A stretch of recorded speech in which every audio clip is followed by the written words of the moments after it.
Hello everyone. पिछले video में हम लोगों ने ये देखा था कि मात्रकों की अलग अलग पद्धतियां कौन सी होती हैं और वहां पर मैंने आपको ये कहा था कि यदि हम वैज्ञानिक दृष्टिकोण से समझें तो फिर एक पद्धति होती है जिसका नाम होता है एसआई। और वहां पर मैंने आपको ये बोला था कि एसआई पद्धति नहीं, इसे हम केवल एसआई कहते हैं। तो आइए आज सबसे पहले जानते हैं कि ये है क्या और इसे एसआई क्यों कहा जाता है, एसआई पद्धति क्यों नहीं कहते। अगर मैं एसआई का एक ट्रांसलेशन लूं तो इसे हम हिंदी में अंतरराष्ट्रीय पद्धति कह सकते हैं। मतलब इसके जो नाम है, इसका जो फुल फॉर्म है, अगर मैं वही लिखूं तो उसी में क्या आ जाएगा, पद्धति पहले से ही आ जाएगा। तो मैंने केवल एसआई लिखा और एसआई का ही मतलब हो गया अंतरराष्ट्रीय पद्धति। अब अगर मैं इसे ऐसे लिख लूं एसआई पद्धति तो ये क्या बनेगा, अंतरराष्ट्रीय पद्धति, जो कि पद्धति शब्द का दोबारा इस्तेमाल हो जाएगा, जो कि गलत है। इस वजह से इसे केवल एसआई कहते हैं, एसआई पद्धति नहीं, क्योंकि इसके नाम में पद्धति अपने आप आता है। अब समझते हैं कि एसआई है क्या। देखिए, वैज्ञानिकों की एक मीटिंग हुई, एक सम्मेलन हुआ और उसमें यही चर्चा हुई कि हम लोग फिजिक्स में या केमिस्ट्री में या टोटल आप साइंस मिला लीजिए तो हम इसमें किन मात्रकों का उपयोग करें और किन मात्रकों का उपयोग नहीं करें, क्योंकि बहुत सारे हो गए थे पिछली पद्धतियों में हमने देखा। तो वैज्ञानिकों ने पहले ये कहा कि जितनी भी राशियां हैं वो लगभग सब एक दूसरे से संबंधित होती हैं। चलिए एक उदाहरण देखते हैं। जैसे मान लीजिए मुझे चाल चाहिए, तो चाल का सूत्र क्या होता है, दूरी बटे समय। अब मेरे पास यहां से दो विकल्प हैं, दो ऑप्शन है। क्या क्या? पहला तो ये कि मैं चाल का कोई नया मात्रक बना लूं। जैसे मैंने मान लीजिए चाल का मात्रक बनाया साइंटिस्ट, कुछ भी, या सोने बना लिया। चलिए, दूसरा विकल्प मेरे पास क्या है, मैं दूरी का मात्रक लिखूं और डिवाइड करके समय का मात्रक लिख दूं। तो मेरा जो मात्रक चाल का बन जाएगा वो बन जाएगा मीटर प्रति सेकेंड। तो वैज्ञानिकों ने कहा कि क्योंकि बहुत सारे अलग अलग आपके भौतिक राशियां हैं या बहुत सारी अलग अलग राशियां हैं, अगर आप सबको एक नया मात्रक देते रहोगे तो ये सही विकल्प नहीं है। तो उन्होंने क्या कहा कि जब सब एक दूसरे से संबंधित हैं तो कुछ राशियों का समूह बना लेते हैं और बाकी सारी राशियों को उन पर ही क्या करेंगे, हम उन्हीं पर निर्भर करवाएंगे। ये बिल्कुल ऐसे ही था कि हमने इतनी चीजें जोड़ ली अपने पास, अब बाकी जो भी चाहिए यही लगाते जाएंगे। तो चलिए, ये हमें समझ में आ गया कि वैज्ञानिकों ने जितनी भी राशियां थी दो भागों में बांट ली। एक वो जो उनकी चुनी हुई राशियां थी और दूसरी वो जिन पर ये निर्भर करती। अब चुनी हुई राशियां, इन्हें हम कहते हैं मूल राशियां या मूल मात्रक। अगर राशियों को कहेंगे तो मूल राशियां, और यदि इनके मात्रक कहे जाएंगे तो वो कहलाते हैं मूल मात्रक। और आज आपको ये मूल राशियां और मूल मात्रक याद होनी चाहिए। पहले परिभाषा लिख लीजिए। मूल राशियां चुनी गई वे भौतिक राशियां हैं जिन पर अन्य राशियां निर्भर करती हैं। ध्यान रखिएगा, चुनी हुई, ठीक है। तो मूल राशियां चुनी गई वे भौतिक राशियां हैं जिन पर अन्य राशियां निर्भर करती हैं। अब कौन कौन सी हैं मूल राशियां? सबसे पहली मूल राशि है द्रव्यमान, और द्रव्यमान का मात्रक किलोग्राम, जिसे हम केजी लिखते हैं। दूसरा समय, मात्रक सेकेंड, जिसे हम स्मॉल एस से प्रदर्शित करते हैं। तीसरा लंबाई, मात्रक मीटर, जिसे प्रदर्शित किया जाता है स्मॉल एम से। चौथा ऊष्मागतिकता, इसे आप केवल ताप लिख सकते हैं। इसका मात्रक होता है केल्विन, और इसका जो नापने के लिए इसका जो प्रयोग करते हैं, सिंबल बनाते हैं, जो वो है कैपिटल के। पांचवा आ गया आपका विद्युत धारा, और विद्युत धारा का मात्रक होता है एम्पेयर, और इसका सिंबल है कैपिटल ए। छठवें नंबर पे है ज्योति तीव्रता।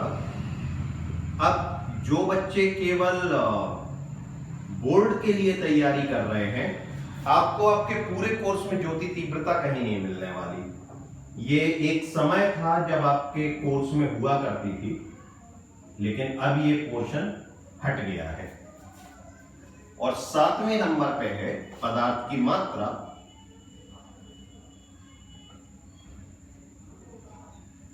और पदार्थ की मात्रा का जो यूनिट है वो है मोल, और इसे लिखते भी मोल है। ये वही मोल है जो आपको केमिस्ट्री में अभी तक कई बार मिल चुका होगा। तो ये 7 राशियां वो चुनी हुई राशियां हैं जिन पर अन्य राशियां निर्भर करती हैं, और इन 7 राशियों को हम कहते हैं मूल राशियां। ये आपको याद होनी ही चाहिए, ये टेबल आपको याद होनी चाहिए कम से कम, ठीक है। अब चलिए, ये तो हो गई मूल राशियां। अब बाकी राशियों का क्या करें? तो वैज्ञानिकों ने कहा कि बाकी राशियों को हम बुलाएंगे व्युत्पन्न राशियां।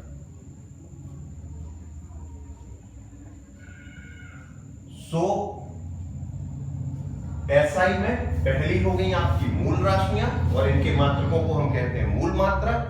दूसरी हो गई आपकी व्युत्पन्न राशियां, और उनके मात्रकों को हम कहेंगे व्युत्पन्न मात्रक। अब व्युत्पन्न राशियां और व्युत्पन्न मात्रक क्या है? कोई भी राशि जो मूल राशियों के पदों में लिखी जा सकती है, ठीक है, या मूल मात्रकों के पदों में लिखा जा सकता है, कोई भी मात्रक, वो क्या कहलाएगा? व्युत्पन्न राशियां या व्युत्पन्न मात्रक कहलाएंगे। जैसे अभी हमने एक उदाहरण लिया था चाल का, तो चाल को हम क्या लिख रहे थे? दूरी बटे समय। अब दूरी क्या है? दूरी है एक तरह से लंबाई, और अपॉन में हमने क्या ले लिया? समय।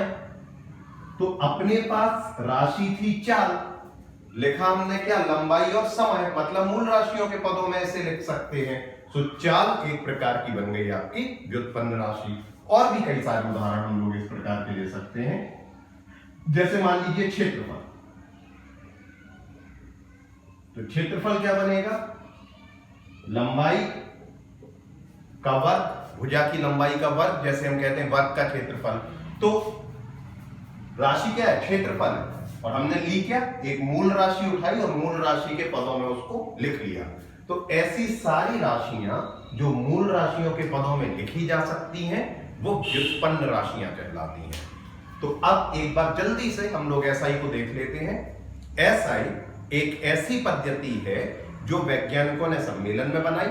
वैज्ञानिकों ने सारी जितनी भी भौतिक राशियां थी उन्हें 2 ग्रुपों में बांटा, उन्हें 2 ग्रुप्स में बांटा, 2 भागों में वर्गीकृत किया।